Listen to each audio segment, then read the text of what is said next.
Hey guys, welcome back to the channel guys. In this video, I'm going to be showing you how to track your Western Union money transfers online guys.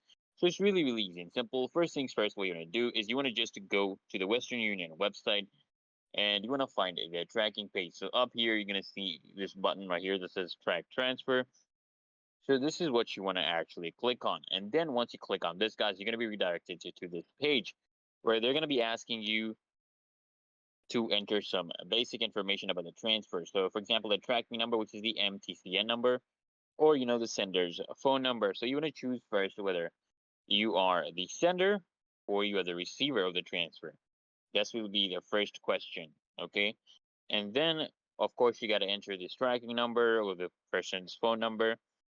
And basically, guys, if you are the receiver of the transfer and you were picking up cash in person, then the sender should have given you an MTCN when they actually made the transfer. And if you're the sender of the money, you should have received the MTCN when you actually made the transfer. You can enter your phone number instead, okay?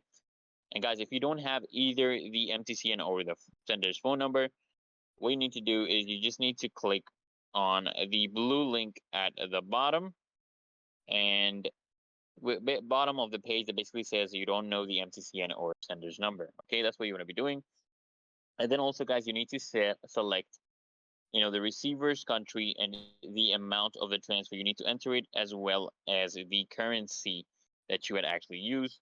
And then after this, guys, they're gonna basically make you, enter a security code, basically a captcha. You have to do this. It will be like a 6-character code that consists of, letters and numbers. So you want to type this code into the box right below it, and then just click on a track transfer box at the bottom of the screen when you are basically finished answering all 5 questions of the page.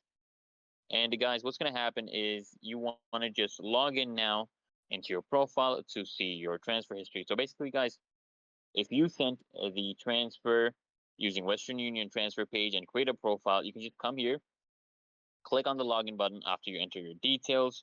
Okay, and this basically will show you your entire transfer history for the last 90 days, guys. So I hope this video helped you guys, and if it did, make sure you smash the like button. Until next time, guys, make sure you subscribe